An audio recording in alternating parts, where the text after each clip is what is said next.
Welcome back, everybody, to the Shoot Fast podcast. I'm your host, Cody Axon, sitting down with Joel Park. Hi there.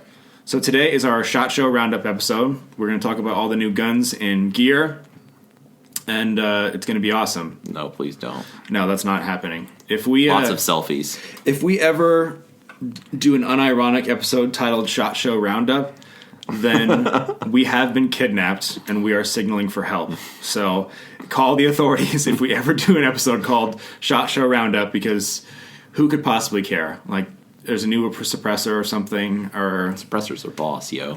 whatever. I don't care. But so this episode we are talking about disappointment and burnout. And that could definitely be the title of my autobiography, Disappointment, Burnout. About overcoming disappointment and burnout. I like that better. Disappointment, Burnout, the Cody Axon story. I could absolutely do that. Well, you are a burnout, but that's not what we're talking about right now. So what are your experiences with dealing with burnout? Well, being perpetually dissatisfied is probably the easiest way to describe how I feel about my shooting. That hasn't really changed in a few years, but I am having the most fun I've ever had since I started shooting. For me, it's not about winning. I really want to do my absolute best, and I get frustrated if I don't do my best. Yeah. I'm sure you have similar thoughts to that. Yeah, I mean, I am not joking when I say that disappointment, burnout, like, especially disappointment. I've had a little bit of burnout here and there, which we'll talk about later, but disappointment is kind of the name of the game of USPSA to me. Is pretty much no matter what I do, I'm always disappointed in something.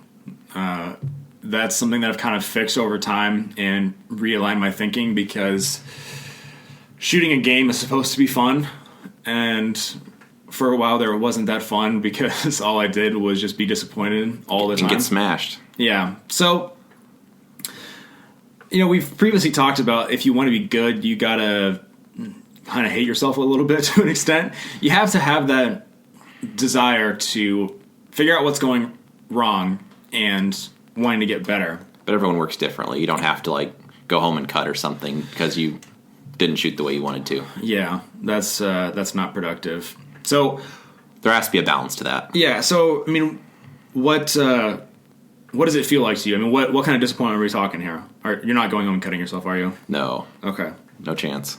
So how does that typically go for you? You know, there's a lot of matches on my way home. I'll be already, you know, regardless of win, lose, there are a lot of times on the way home I'm thinking, man, I should have been able to do this better. I should have shot better points. I was a lot more capable than I was. Are you talking like every match, like local, major match, whatever? Lots of matches. So yes to all those. Okay. And there are days where, you know, you can go home and think about the positives also. There's a lot of times where I think about the things that I should have done better. And I think that's different. People process things differently. So I don't think that everyone needs to be processing things the same way I do. For whatever reason, I focus a lot on the things I do wrong, and then I direct my training towards them in trying to make, you know, weaknesses into strengths. So do you do something similar to that? Yeah. So for a long time, no matter how well I did in a match, I was always thinking about all the things that could have gone better. I've never shot a match where I was like, that was perfect. You know, I wouldn't do anything different. I wouldn't change a thing. It doesn't happen that way. One thing I have had to learn over time is not going home from every match and like wanting to quit USPSA because I'm miserable. Yeah, it's supposed to be fun. Yeah, there was a good period there where I didn't have fun at matches like ever. I would go to matches because I like shooting and I had fun practicing, but there was a very good portion of time, like really up until like the last year, where every match I was miserable at the match, and then I would, as soon as it was over, I'd be like, all right, that was really fun. Like I hated it while it was happening, and then I was happy once it was over, and I was like, in retrospect, think I had fun. But the whole time I was so angry and hating myself and so upset. That's why you're mean mugging everyone at the range. That's right, because I was mean mugging myself because I hated myself so much. So, yeah, this is like borderline. I feel like this is almost therapy because we're talking about this like it's a legitimate personality disorder. And it probably is. But you're still having fun now. Yeah, we're having fun. I mean, I usually say that jokingly, but we are actually having fun. Yeah, I wouldn't trade it for any other sport. I really like it. Yeah. So what are times that you've had disappointment, and how have you overcame that, or how have you learned from that? Yeah, so being perpetually disappointed with my own shooting is a lot of what drives me to get better. If I messed stuff up and it just didn't bother me and I didn't care, then I probably would have quit USPSA a while ago, because I would have done it for a little while and not really gotten any better. I would have, been disappointed here and there, but it's just like, whatever. And then I would have just moved on, because if you're not taking it seriously, I just have a hard time seeing myself doing something long term if it's not something that I take really seriously. It's just how I'm built, how my personality is. If I'm going to do something, I'm going to do it all the way. So yeah, for a long time, it was every match I was pissed about how it went, and then I would go home, and that would drive me to keep trying and keep trying to get better. Which is good to motivate you to train. Yeah. I guess one thing that's kind of shifted over time is just changing my attitude towards those disappointments. So I'm still, when I shoot, this is just a very general viewpoint, but it's true really all the time. When I shoot a match and it doesn't go exactly the way I want it to, which is every match, like I just discussed, I used to really dwell on those mistakes and feel like, what's the point?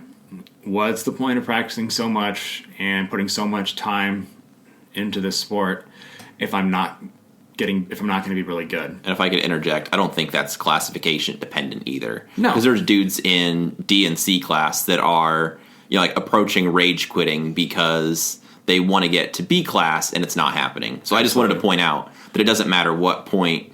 Absolutely. Because you weren't as competitive as you are now when you were going through this period that you're describing. Yeah, this was like... Just wanted to point that out. Yeah, absolutely. This was when I was like, B class trying to make... I was B class going on GM. Like I was B class. Yeah. I was B class trying to be a GM, not even like worried about the steps in between, because all I really wanted to do was make GM. And, I would do all this practice, and it wasn't going the way that I expected it to go. So I dealt with a lot of that burnout and just, figuring out what am I doing wrong. And I just used that to motivate myself to learn more, to figure out, better ways to do things. And that's what propelled me to where I am now. Not that I'm on top of the world, but to get a lot better, it required that kind of disappointment and things to push me forward. Yeah. Do you have a specific time that you can remember being disappointed in something? Yeah. We talked about my 2016 Nationals, which not to get all into it, but I that was like the goal of my whole year. All my whole year was leading up to that Nationals, and I was ready, and at the time I thought I was doing pretty well, and I felt like I was fairly well rounded. And had you made GM yet at this point? No, we were both M class. Okay. Yeah, so we were both M class.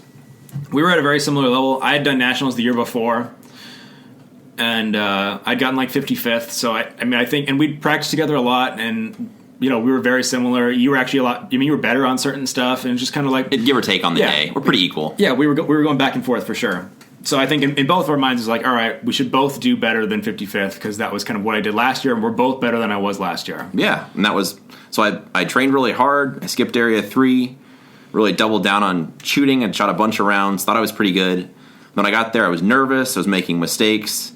I remember the very last stage that we shot on, and I was ready to be done by then. I was still trying to stay engaged, but I remember having a miss on one of the targets on the last stage, and the RO, it was a good RO, and he was trying to look for it. I'm like, don't even look for it. It's not there. It's fine. Like, I'm just ready to be done. Mm-hmm. Let me just sign my score sheet so I can go pack my stuff up. And so that was probably a low point, I would say, for shooting. I ended up 68th, which some people would say, like, that's awesome. They would want to do that, and I don't mean to take away from people that beat me or anything like that, but I was capable of a lot better than how I placed. Yeah, and it wasn't even necessarily the placement. Like, had you have gone out and shot the best match ever and you got 68th, you would have felt a lot differently about it than the way that you did shoot and you got 68th. It was a pretty quiet ride home. I was just processing stuff. So that was kind of a low, and I think I've tried to learn from that, and it is a lot of personality dependent, but... You took a pretty good break after that, didn't you? I did. I was done after that, and that was the end of August, I think, that year. Yeah. And then I didn't shoot at all until we had a couple monthly matches left, because that was just end of August, beginning of September, and then I would just shot matches pretty much the rest of the year, and that was okay. I did fine, but I really didn't train. My motivation to training was lower, so yeah, I just wanted a little bit of a break. So, and then what changed from there? I think it is. I would say maybe maturity in shooting. Maybe is a way to describe it. I think I've working on my temperament, and not that I would be angry, but just how I'd manage things. Area 4 last year was an example of a match that could have not. It's the worst match of my life, and it really could not have went any worse. It went substantially worse than your nationals in 2016. Yeah. So this was 2017 Area 4. And I was doing my shooting ability was way higher. Yeah, it was. You were much better at that point than you were at nationals the year before. But you had just switched guns, and like it was a train wreck. It was one of those ones where like I didn't really want to make eye contact with you, because I was afraid of some of what you had was going to like rub off on me, and I also like was a little bit afraid that you might snap and like, oh, come on now, put 2 shots in everybody on the range because you were so you were driving over the rumble bars when I was trying to sleep on the way home. You didn't care. No, but yeah, that was a bad match. We shot that one together, obviously, and that was kind of a historically bad match for you. So yeah, and what happened? So on the very first stage, I was shooting about 1,000 to 1,200 rounds a week. The guns ran perfectly, and I wasn't having any issues except for a match maybe the week before Area 4. When I was moving, I had the magazine fall out of the gun once or twice. And this was, you had just switched. Yes. Like you switched. Like a month before, maybe. Yeah, because you were shooting CZs, and then you switched to Tanfolio Stock 2s. Yeah, because you told me I needed to switch. It would make me better. Right before. And the issue is you're left-handed. Yes. Well, that's not an issue. I don't see that as an issue. You're wrong-handed. You use the wrong hand when you shoot, and you've always done the mag release on the left side. With my trigger finger. Yeah, you just do the standard mag setup for a right-handed shooter, but you use your trigger finger to do it. And I could do 1-second reloads with that. It was never an issue in the past. But on that specific gun, the way the button's set up, I found out while I was moving that it was just enough sometimes to hit the mag release button where the mag would fall out while I was maybe shooting, or if I did a reload and I didn't grip it just right, the mag would fall out. Yeah, so basically your trigger finger was reaching around the gun, or your right hand, your pointer finger was reaching around the gun and hitting the mag release. Yes. And that just didn't happen on any other gun, but just the way that gun hits you, it just happened to do it. So the very first stage, it was in front of a bridge. You ran up on top of this little bridge, you shot some targets, ran down to the other side. There was an array of targets, and I remember getting on maybe the second target. In mid-split on one of the targets, my magazine fell out and hit the ground. I'm like, oh, great. So I just did a reload. It was very inconvenient timing, but I just did the mag change, shot the rest of the stage. I didn't reload again when I'd planned to, and it was fine. I was irritated because I thought I had all my gear figured out. I'd had, 7,000 rounds through them probably at that point. So I thought I'd shot them enough that I had all my issues worked out, but obviously not. So I was frustrated, disappointed, but looking back, I was proud of myself that I didn't try to just make up the time by splitting harder on the targets or doing anything else destructive. It added a couple seconds to my stage. So that sucked. Then that was the first one. It's like, okay, that that was a couple seconds, and you eat it, you move on. It's not that big of a deal. Yeah, so I had a couple of those, and then later we got to a little bit more of a low point where I had a stage where I'd got about 3 rounds in, and the gun locked up hard. And so I had grabbed the slide with my hand really hard in the rear sight. I'd slapped my gun hand into the beaver tail, thinking that would be enough to unlock the gun. It wasn't. Kind of fiddled around with it for a minute, realized I could not get it unlocked by hand. So I looked for one of the props in the stage, which was a metal post. So I ran forward out of bounds, grabbed the the butt of the gun really hard with one hand, the slide with my other hand really hard, and then I jammed the beaver tail of my gun as hard as I could in the metal wall, to unlock it. Cleared that, ran back as I was running back inbounds, seated on the mag, racked a different magazine, so a different round, and the gun locked up just as hard. I was like, oh, great. So at this point, I'm just hoping maybe the RO will think I got a squib and he'll stop me. And he didn't, so after struggling with that, I'm like, well, there must be something wrong. Did you try running into the RO? I thought about that. I should have chased him. Just keep the gun pointed down range and be like chasing the RO well outside of the fault lines, just hoping to run into him. So I had to go back up, use the same metal post to unlock my gun again so I could at least show clear. And that's why I always use two guns. So I had a backup gun. So that basically that gun was done for. Like it, you had a piece of jacketing or something stuck in your barrel. Like it was just a freak accident. I've had that happen like once before. And it just was the world's worst timing for it. That was the only time in USPSA I have never finished a stage. Yeah. So, and I was instantly crushed. So you zeroed that stage in fantastic fashion, where like you got like 2 or 3 shots off, and you were probably like negative 200 on a 160-point stage. Yeah. So fortunately, the squads were really far backed up, and so they had to call the range master over to okay me switching guns. I showed him like, yeah, it's the same gun, just different color grips. Yeah, he didn't care. Put on my other gun. Luckily, about that time that I had all that nonsense sorted out, because I was pretty disappointed at that point and trying not to let it affect anything else. The squads were really backed up on the next stage, which was perfect. So I just dumped all my stuff on that bay, and I walked back about maybe 50 yards away. They had like a big tent set up with a bunch of picnic tables under it. Just table and chairs. And so I sat under that. I was hoping no one would come bother me, that they would get the hint. Luckily, no one did. So everybody just left me alone. And I remember sitting there, and I was crushed. I was extremely disappointed. And I'm not going to cry, but I was really frustrated. And I remember thinking, I'm already here. I can either give up, or I can just finish the match and shoot the best I can. At least this didn't happen at Nationals. And that was probably the highlight, the high point for me was at least this isn't happening in Nationals. Was another month, I think, from that. So at least I'm finding out about these problems now. So I already texted my friend that works on my guns, made plans the next day to meet him the next day at a work event that he was doing, to have him switch my mag release buttons around, because obviously I was going to have to figure out how to reload with my thumb. So like a normal person. Yeah, like a normal person.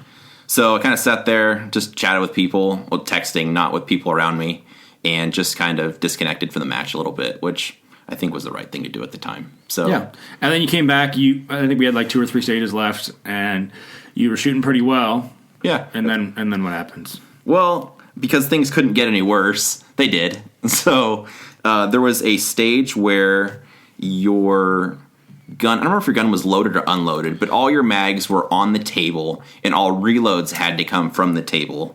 And if you put a magazine in your mag pouch, it was a per shot penalty. Yes. So you could not put mags in your mag pouch and then run to the rest of the stage. So let me reiterate this. It was an unloaded start. There was 3 positions and a table. Your gun and all your mags are on the table. You cannot store any mags on your belt. So all of your mags have to start on the table, your gun's on the table, and there's no stowing mags allowed. You step up to shoot. Yeah, I step up to shoot. Got what I thought, my head back in the game. I actually crushed, I would say crushed the stage. I did well. I didn't do any standing reloads, which it was, I think, maybe a 9 or a 10 shot array on each of those back 2 corners. Yeah, it was a bunch of steel in each position, and I had 10 plus 1, so I only had maybe 1 or 2 extras. Yeah, it was a very high disaster effect state, especially for shooting production. Where you had to go 1 for 1 on steel, and you did. It was really good. It was 1 paper target, and the rest were steel. Yeah, it was really good. So yeah, I either had 1 or 2 extras. I did the stage, I thought, fairly well. I was really actually very happy with that. Like, unload, show clear, unload. He goes, and let me just see that back magazine in your pouch to make sure it's unloaded. I'm like, what? And then I pulled out the magazine, and I normally have 6 mags on my belt, and I did not know my very rearmost magazine was fully loaded. So he's like, yeah, you had a magazine on your belt the whole time, so that's a per shot penalty.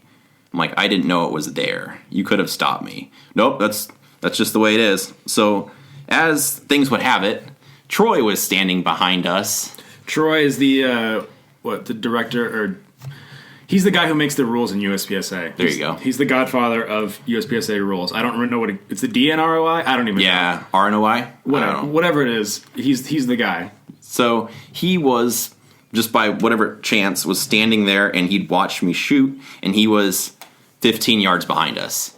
So they were scoring all my penalties that I was going to get, and so I just thought I'd go talk to Troy. And the RO at the time was like, hey, we need you to sign this score sheet. And I said, I'll be with you in just a moment.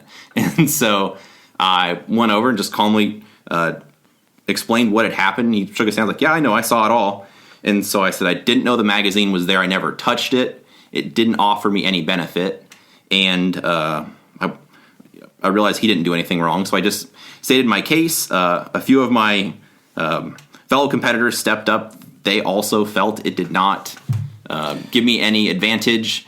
And at the end of the conversation, the score stood. Yeah, I think I actually argued with Troy on this more than you did, because you were the competitor. So it's like, if you argue too much, it looks bad. And my match was already in the garbage anyway. Yeah, but I was pretty bothered by this call because, first off, I'm an RO. I generally only RO at our local matches. I've done our section match a couple times, I think.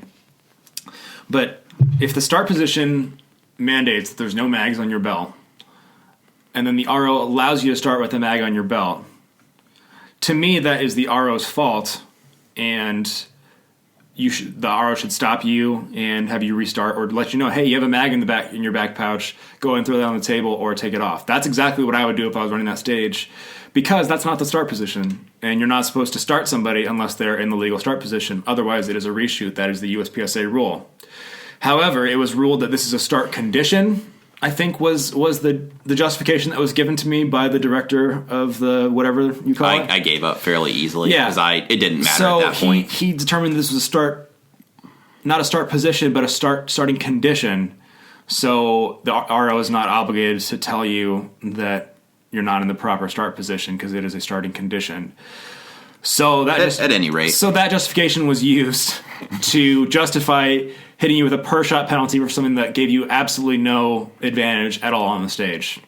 It didn't matter at that point. My match was already trashed. So, and then we found out on the way home, on the drive home, looking at the scores. Yeah, after you signed the score sheet that had 100 penalties on it, and that was the call made on the spot, that's going to stand, that's what we're doing, and then somehow it was changed later after the score sheet was signed and everything, and probably because somebody else did it who was more important, and then they decided to go back and change it for everybody. That's just not important, is what you just said. That's my tinfoil hat theory. Is that I don't know. Anyway, it doesn't matter. Maybe Mike Foley did or something like that, and they're like, you know what? Maybe we should change this per shot per. That's enough names. Yeah. Anyway, at any rate, that was the worst match I'd ever shot in my life. Yeah, and then at any skill rating. And then you finished. We had one more stage after that, I think, and you finished out fine. That was fine. And we moved on. So yeah, internally I was extremely upset. Even just thinking about it now brings back all that. Like, I just wish I could have done that over again. It was awful. But at the time that stuff happened, and I just tried to make the best of it. Just keep shooting, not let one issue, compound into a bigger problem. By the time I got home, I'd already focused on how I was going to get my gear fixed, and I couldn't fix anything that had already happened. Yeah, and I remember, so, yeah, we drove back, and we had a pretty productive conversation about it, and you weren't, at no point did you try and grab the steering wheel and turn us into a tree or anything like that, so that was good. I mean, we talked about it, and you moved on. But I think that's good, and I don't know that I would have handled that the same way if it would have been 2 years previously. Yeah. And that sucks for anyone, but at the time, it just is what it is. Yeah. Throwing a fit. And I would say the benefit that you had there was it was a lot of really bad circumstances. It wasn't necessarily that you went out and were the worst shooter ever all of a sudden. I mean, it was a gun issue with a brand new gun. It was an RO issue with somebody who was just looking to stick it to somebody. I wasn't going to say that. And I don't understand. Why wouldn't you just tell them? What's the point of... It's over and done with. It doesn't matter. Why are you going out of your way to find a way to have people zero the stage? I don't understand. Some people are like that. I guess. So... It doesn't matter. At any rate, I was actually looking back, even though it's still frustrating, because there were people at that match that I feel I would have been fairly competitive with, and I wanted to see where I stacked up against. Yeah. So it was really disappointing and frustrating. But and you do what you can, and it sucks. You can't let it derail your plan. If you like in my case, I bumped the magazine mid array. I still did a reload when I left that array going to the next one. Otherwise, I would have compounded my problem. Then I would have had a slide lock reload on the next array. You were last GM by a long shot at that match. Yeah, it was awful. And I was embarrassed for you. I was embarrassed that I came to the match with you. Perfect. But no, that stuff happens. I mean, sometimes it's not your day. And so, do you have anything else you want to say on that? Yeah, I think that's it. I was actually, like, not to pat myself on the back, but looking back, I'm happy with how I handled that. Because if it would have been years previously, I probably would have handled it differently. Not that I would have punched someone or thrown stuff on the ground. Just that. No, just temperament in general. Yeah, and trying to be more patient. This is something that we've talked about a lot. And I mean, you definitely in the past would have been like, I'm going to quit shooting. And I mean, you wouldn't have meant it, but you would have said something like that and had that attitude.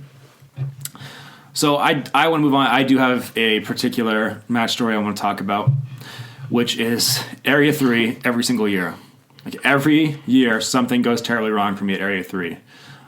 We've previously discussed Area 3 is our area match. It's like 2 hours away. And so we live in Area 3, and, all I have to do is beat all the other guys who live in Area 3, and I can be the Area 3 champion. And, so that is kind of like a big deal. That's something that I would like to do.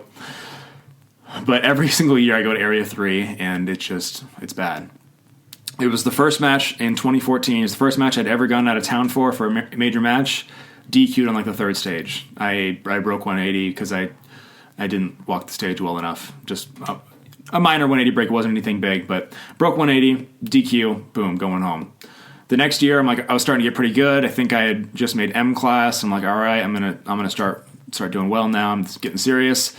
I went out. I think I was like one of the last M's, and I was like 16th of that match. And was there anything specific that happened?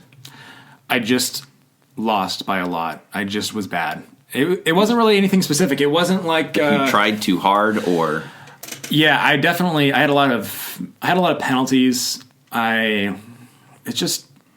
think I just had an idea in my mind that I was better than I thought I was, because I do specifically remember in that match I was shooting with a much better shooter on my squad, and I was trying to to a certain extent I was trying to match what he was doing. Yeah. I'm really good now, so I'm going to do what this person who... We're close to it. Yeah, this like top 10 at Nationals guy, I'm going to do what he's doing, and it's going to be awesome. And it was not awesome, because I was not as good as him, and he's still a lot better than me. And trying to match what somebody else is doing is never going to go well. The next year I was like, all right, I finally got this figured out. I'm a lot better now than I was the year before. I've kind of straightened out a lot of what my skill deficiencies were. I've gotten a lot better. I went out. I think I had like 3 or 4 mics on the first day, and the match was basically over for me. The second day I came out and shot a lot better. I think I still ended up like top 10, top 8 or something like that at that match, whatever it was. I shot a lot better the second day, and things went better, but still it was a really disappointing match for me because I just didn't do how I wanted to. It didn't go how I envisioned it. Next year, it's like, so this was just this last year. I'd switched to limited. I'm like, all right, this is a really limited friendly match. It's going to be really fun. It's going to be cool. I had a much better idea of what to train for, of like spread out stuff, a lot of open targets, but not necessarily close open targets. They're open targets that are further away. It's a lot of steel. I had a real good plan of how to train for Area 3, what Area 3 was going to be like, and I was prepared to try and go and win the Area 3 championship because I knew the handful of guys who lived in Area 3 and shot limited, and I knew that it was something that was within my reach. Like, there was other good guys, but I knew if I went out and shot my absolute best match and, nobody came out and even shot their better than their best match, that I probably could win the Area 3 championship. Not the overall, but at least the area champion. Yeah, the area champion. So the highest placed person that lives in that area, not necessarily the division winner. Yeah, and that was my goal. It would have been something that was cool. So, put on my resume that I post on Facebook. I don't know. Yeah. So, and then I went to that match, and I'm like, okay, all I got to do is not shoot penalties, because every year at Area 3 I shot a bunch of penalties. I had some major blow up. So if I just go out there and I don't shoot penalties, then I'm going to do really well. It's going to be awesome. That was the first match that I ever really approached with that mindset, and I don't know what it was about that particular match that made me think that. So I went out. It's kind of like I know you don't watch football, so this is going to mean nothing to you. But it's like when you're up by 28-3 in the fourth quarter of the Super Bowl, and then you just I understand the quarter part, and then you just start playing not to lose, and so you just run the ball, and then you punt every 3 downs, and then you run this like really soft defense, and you let the other team drive down the field and score on you a bunch. It's like that, but that's what I was doing from the very beginning of the match, as I was playing not to lose and shooting not to shoot penalties. I mean, that's what you're doing when you're shooting not to shoot penalties, is you're playing not to lose, and that doesn't work. Because not only did I just shoot as many penalties as I normally would, I shot basically my average number of penalties, which is like, I don't even remember. 500? Yeah, like 500. No, it was like, I think I had like a couple mics and maybe a no-shoot or something like that. It wasn't like a ton, it was a few. And were you slowing down? Were you being more deliberate? I watched my video, and I don't know who that guy is. Like, I was shooting so slow, and I was so weirdly deliberate. Like, my movement looked all weird, because I was so focused. And I fired, like, tons of extra shots on stuff that, just to be sure that I hit it, and stuff I didn't need to. I remember I shot a piece of steel in a position, and then I moved on, and then realized I thought maybe I missed it, so then I ran back, and it was falling, and then I ran back again. So I wasted like at least 5 seconds, and literally 5 seconds, like running back and forth to a position, because I was gone. I ran all the way back, and then I ran all the way back again. So you're just being paranoid about messing something up. I was so paranoid that what everything I was doing, I needed to be like super careful, and that's just USPSA rewards taking risks. And you got to shoot wide open. I mean, you can't go wide open, but in control. Yeah, you can't go so hard that you're not in control, but you have to be prepared to make some mistakes. Everybody makes mistakes. If you shoot at a pace that is going to allow for no mistakes, it's going to allow for no success, because you still have to go fast. I mean, that's really what it comes down to. So I was not fast at all in that match. I was not even that accurate, and it was terrible. Like I placed way below what I expected to place. So, like we're talking about with when we shot Area 4, rather than say, everything sucks, I'm going to quit shooting, I'm the worst shooter ever, I just recognized that there were some real mistakes in the way that I approached that match. And I did a lot of thought, and I reviewed my videos like once. I think I watched those videos like one time each, and after that I just moved on and didn't watch them again, because it was too painful to watch. Like, I could just see in my videos, why am I moving that slow? Why am I doing that? So you'd already learned your lesson at that point. I learned my lesson. There's no sense in dwelling on it. I just moved on. And every year of Area 3 is just woe for me. Well, all right. So enough with all this sad nonsense. Yeah. What would you do to avoid being frustrated or burned out? What are steps that you would take that would... So, I know where you're going with this. Let me take it from there. Hold my beer. Hold my beer. Watch this. So, the reason why Area 3 didn't bother me that much this last year, like, that was the first time that I've done poorly at a match and still had fun, like, shooting the match. Because you and I were squatted together for that. I still had a good day. I had a good time, and I went home at the end of the day and wasn't ready to throw my gun away in the trash or put it up for sale or anything like that. Pawn shops faster. Yeah. So one thing that I had done last year that kind of helped me lead to not freaking out so much about every little thing is changing my thought process from being so result oriented with my goal setting to being more process oriented. What do you mean by that?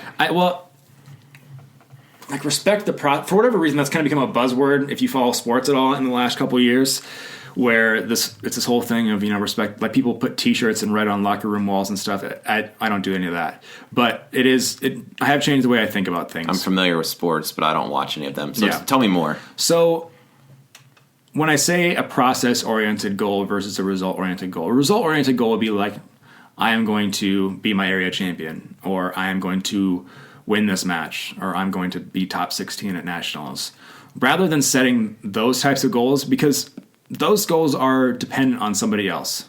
Like, for sure. If my goal is to win a match and then somebody who's substantially better than me shows up and shoots a good match, I'm not going to win that match. It's just that's not my fault that I didn't win the match. Somebody was better than me. There's nothing you could do in your control to change that. There's nothing I can do if somebody is better than me and they shoot better than me. Like, I can go and try and get better in the future, but in that moment, at that match, there's nothing I can do that will stop that person from being better than me.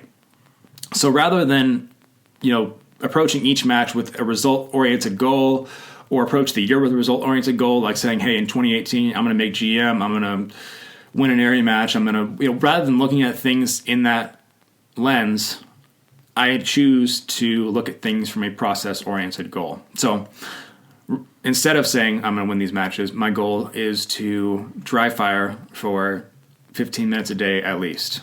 And my goal is to shoot 40,000 rounds of live fire focused practice overall for the year.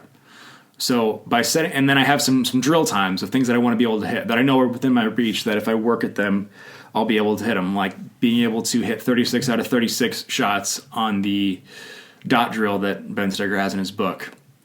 Or, being able to make certain times or hit factors on certain types of Bianchi plate rack drill that we do. The Bianchi plate rack drill, being able to hit all the plates on that drill. Or, shooting a 15 hit factor on El Presidente. These are all things that they're out ahead of me. They're not things I can do yet, but they are things that are not that so far ahead of me that they're like pie in the sky goals that are impossible, where I would have to train for years to be able to do any of these things. But you don't need anyone else's help to make that happen. Yeah, whether or not I can shoot a drill like at a certain time, or whether or not I go out and practice a certain amount, there's nothing that anybody else can do that's going to make that happen or not happen. That's only something that I can control. So by focusing on things that only I can control, that has a calming effect of, like, just don't worry about things that you can't control. Even last year, like going into nationals, I'd kind of talked about wanting to make top 16, but I wasn't quite so sure that it was possible with where I was, just kind of with other matches I had shot throughout the year. I'd kind of had a decent idea of where I stacked up, and I wasn't sure that top 16 was something that was possible for me. So my goal for the match wasn't like, I'm going to go out and shoot top 16. My goal was, I'm going to go out and shoot each stage as well as I can. I'm going to fire each shot as well as I can. I'm going to, run at each position as well as I can. Just each piece of each stage, I'm just going to try and do each part as well as I can in small pieces. So rather than trying to break off the whole match as one big goal, where I'm going to do well at this match, it's okay, we got this stage coming up. I'm going to memorize the stage as well as I can and make sure that I don't mess up mentally of where I'm going to do things in the stage. Then the stage starts. I'm going to make sure I do each individual part of the stage as well as I can. And then at the end, the score is what it is. It's over, and I move on to the next one. I can't change a stage after it's happened, so I just put that one in the memory bank, and then I just move on. And then as it turned out, I did make top 16. So you have your own hashtag. It's awesome. I have my own hashtag that nobody's used. Sweet 16 CA. Yeah, and the reason why I bring that up is not to like brag about it or anything like that. Although that is the thing that I'm probably most proud of in my competitive shooting career. It's not. I don't bring that up to hammer that home. It's to talk about how changing the thought process from, well, I'm going to do this result, changed from I'm going to do this process from I'm going to do this result. So doing this process led to that result, which is great. But had I have done that process and it not led to a certain result, that's fine too, because I just did as well as I could, and nothing I could have done on that day would have made me do better anyway. There's no point in focusing so much on the results when nothing you do, you're gonna be as good as you can be on that day. There's nothing you can do to be better. Does that make sense? Yep. I would go so far as to say, if we switch just your mentality, the way you approach the match with how you thought 2 years ago, you would not have had the same finish. Absolutely. Because the old you would have, with let's say, there's no doubt about it, you're better now than you were 2 years ago. if you thought the same way you thought 2 years ago, even with your current ability, you would not have had the same finish. You would have pushed harder. You would have shredded some stuff harder. Mm-hmm. It maybe would have looked cooler because, yeah, you would hook up on a lot of that stuff. But there would have been a train wreck at some point. There would have been more mistakes. You would have been maybe more highs and lows. Yeah. So you would not, I don't think you would have had the same result.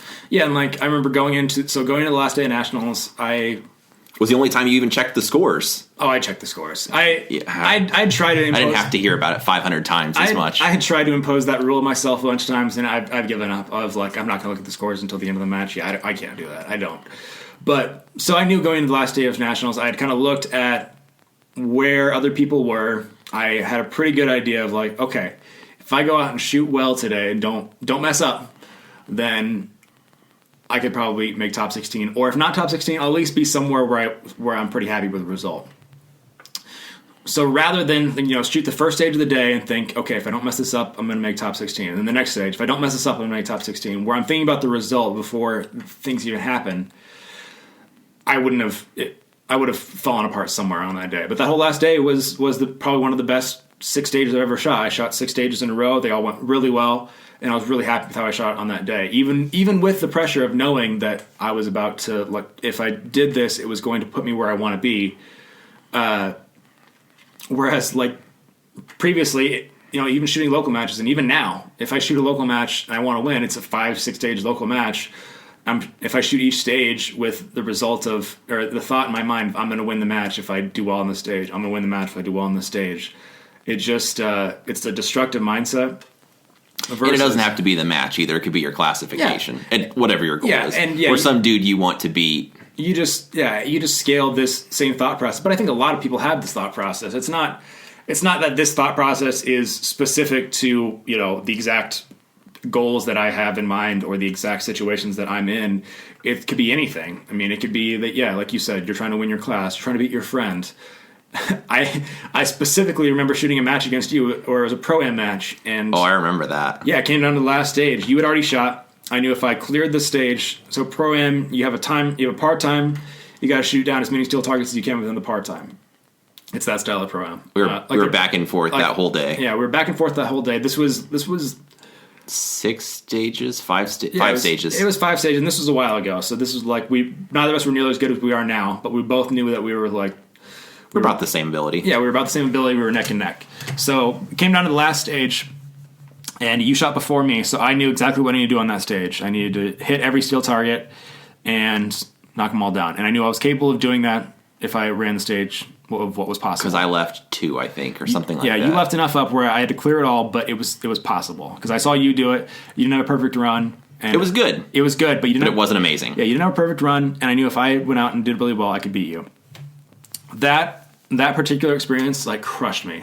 I went out and I went so crazy. I missed a whole bunch. You had lost the stage in the first array before you did your first magazine change. Yeah, you had lost the stage. Yeah, I had lost. It completely crushed me being under that much pressure because I was already thinking, well, if I win the stage, I'm going to beat Joel. If I win the stage, I'm going to beat Joel, so I'm going to go out and win the stage. And to make things worse, I genuinely felt bad about this. Your parents, it was like the first match I remember. At least your mom was there watching. Oh, yeah, I think my mom and dad were there. I actually was put up for adoption after that match because they were so disappointed. I actually felt bad. I'm like, I'm not just going to let him win, but I felt bad. So Joel beat me at a shooting match in front of my parents. Yeah. And, I was but you kicked out of my family. At the time, with your ability, you had it in you to beat me. But I did not mentally. So, I mean, and that's what we're getting at here is the process-oriented goal versus the result-oriented goal. Had I approached that stage with I'm going to shoot each target as well as I can, and I'm going to just shoot as well as I can throughout the whole thing and not even worried about what the results was, I probably would have done better. If it would have been your first stage of the day, you would have had a way better score. Yes. But the pressure got to me in that situation. So we've already established that you're a disappointment. Yes. Now let's talk about you being a burnout. Or, sorry, getting burned out. Yeah. So I haven't had too many problems with burnout. And that's because I'm proactive about it. Each year after Nationals, because as we've previously discussed, every year kind of nationals is the culmination of the year for both of us, where we kind of train up all year and ramp up the training as it gets closer to nationals, and then nationals is kind of the last thing that we do. So every year after nationals, I like to take some time off. I just chill for a while. I don't really focus on my shooting. Don't think about my shooting too much. I'll usually not dry fire for a while, not live fire for a while, and I just forget about it for a bit and go and pursue some other goals. I think if you try year round to push as hard as you can and always be trying to get better, I don't think that you're able to maintain the level of intensity that's necessary to actually improve and get better. Yeah. Because sticking with the sports analogy, because USPSA is a sport, and I can't think of a single sport where the athletes year round, year in, year out, for an extended period of time, they never take an off season and never take time off. There's just not sports at all. Maybe like the Olympics, but even then they have an off season every 4 years. And that's like Olympic athletes, I think a lot of them end up hating the sport they do by the time they actually compete in the Olympics and they're done with it. And they never do it again because they just live that as their full-time job for an extended period of time. So if you do that with USPSA, you're going to end up hating USPSA eventually. So how long do you take for an off season? It just depends. It depends on the year, how I'm feeling. I didn't get as burned out this year, I think partially because you had a good finish. Because I had a good finish, and because I changed my thinking in the way that we've talked about, where I wasn't so results oriented. So I didn't get quite so burnt out. But I still took a full month off where I didn't even touch my gun. Like I didn't even look at it. And then I probably took another month where I think I didn't live fire, but I dry fired a little bit. So I think I took like 2 full months off the range. And then I kind of slowly started easing back into it. Didn't go crazy all out. Like I didn't flip a switch and then boom, I'm back to training like crazy, like I'm leading up to nationals again. And it kind of ramped back up to where I'm at now, which is I'm more or less training as much as I can. What about you? I did the same. I probably took a month off, a month and a half. I get to the point where I missed training. Especially, that was part of the reason I switched guns. Tanfos are still new. It's like that new girlfriend syndrome. So it's something still new to shoot. And, it's just something different that I haven't shot for years and years. So it's fun having something new to try to push with and get better. So after a month and a half or so, I just started to miss shooting. So I started dry firing a little bit. And when I did that, it had to be 15 minutes a day or it had to be 5 days a week. I really just whenever I felt like it. I would just get, like on the way home from work, I would think, I'm ready to dry fire. I'm just really excited about that. So I'd get home and I'd dry fire that day. And then the next day I might again, or it might be 2 more days. Just whenever I really felt like I was in the mood and I wanted to, I did. And then as I start to see improvements and I can tell I'm getting a little bit faster, that for my personality, that encourages me to do more because I can see it's helping. And then the next thing I know, now I'm dry firing every day again and I'm enjoying it. Do you ever get to the point, do you let yourself get to the point where you're like, really burnt out where you just don't feel like doing it anymore? Or I have in the past. Okay. Now I don't. If I feel I don't force myself to have it ends up being 5 or 6 days a week now, but that's because I want to and I'm looking forward to it. For dry fire? Yes. If it was a point where I didn't really feel like it, or I'm not going to do it to a point that I dread it or that I'm going to resent doing it because it's something I have to do. Yeah, and this is something that I'm reluctant to say because this is very personality dependent and it really depends on your individual situation. But if you start forcing yourself to practice, like you force yourself to dry fire when you really don't feel like it, that I think really leads to burnout fast. Yeah. Or if you force yourself to dry fire for longer than you want to. That's one thing that I've changed recently is if I'm dry firing and I start to I want to do something else, I'm really not interested in it anymore, I just stop. So I'll do 15 minutes and then I'm like, well, I have time. I should probably do another 15 or 20. And then I'm just really not feeling it. It's just not, I'm not into it in that moment. I'll just stop. Because it's not going to be productive anyway if you're not fully engaged. But I am reluctant to give that advice because I think some people need to push through that. And, I think a lot of people, if they only dry fire when they want to, they'll just never dry fire. That's true. So you got to pick what works for you. Don't push yourself so hard where you're dreading it and you end up resenting it, like we're talking about. But if you just don't do it at all, then why you even listen to this? You're not gonna get better by just listening to a podcast or just thinking about, well, I would dry fire if I felt like it. You got to do it. You have to still train. You have to still try. But, at some point you got to give yourself a break too. Yeah. And one thing I've done to avoid trying to avoid being burned out is there are times where I don't feel like I'm getting any better or faster. But if I go live fire or even dry fire on drills, my times will show me that I'm faster. And I would mainly see that in live fire because you'd be firing live rounds with the timer to pick it up.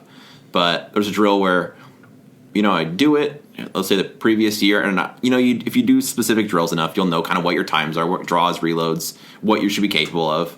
And then I feel like I'm just kind of going through the motions. I'm just kind of grinding through it, and I hope I'm getting better. I'm still enjoying it. But then I go out and live fire it, and I see that my times are actually improving. Then that encourages me to keep going also. It was like what you were saying, setting a goal that I can measure. Yeah. I think seeing results is a lot of what determines whether or not you get burnt out. So rather than, take, like you're talking about, taking small victories rather than, if I don't improve my match placement substantially from last year, then I'm going to be pissed because I wasted all that time. If you set smaller goals for what you expect to happen, I think that helps stop all that burnout. And even in the middle of the year, this past year, in June, July, August, kind of in the middle of the season, if I'm just tired or I'm ready for a break or it's hot outside, I'm just not really invested. I don't have a problem with taking a full week off if I don't want to. Yeah. And then at some point, I'll be ready to roll again, and I'll miss shooting, and I'll want to go back out and shoot more. But there's nothing wrong with taking, even in the middle of the year or 2 weeks before your area match. Because let's be honest, it's not like if August 1st is your area match, if you take a week off at the beginning of July or you shoot that full week, it's not going to change a lot of placement. 1 week is not going to make you, don't exaggerate, 0 to hero. Yeah. So if you need that break or you're burned out or you just need to step away, it's not like it damages your shooting or something that you can't get back. Yeah, and I like I said, I like to be proactive about these things. So, I've mentioned multiple times that I'm shooting a major match in February. But after that, I'm probably not shooting another major match until maybe May. So I'll probably take some time off, in the middle there, just to be proactive about the fact that, by the time the end of October rolls around and it's nationals, I want to, be full bore training as hard as I can. And if I start now and go as hard as I can all year, I'm going to be really burnt out, 8-9 months from now. So, I throttle back kind of throughout the year and save my energy overall so that I can really, focus when I think it matters the most. And it's not like you lose ground for taking a couple weeks off. No, I agree. Yeah. All right. Well, that's going to do it for this week. If you guys would tell a friend about the show, rate and review us on iTunes. We're trying to get more people listening. And we are? I'm trying to get more people listening. I think Joel is actively discouraging people from listening. Yeah. He says the show's stupid, you don't want to listen to it, the host sucks, and the co-host sucks even more. But, no, tell your friends about it. Rate and review us. We'll appreciate it, and we'll talk to you guys next time. Thanks.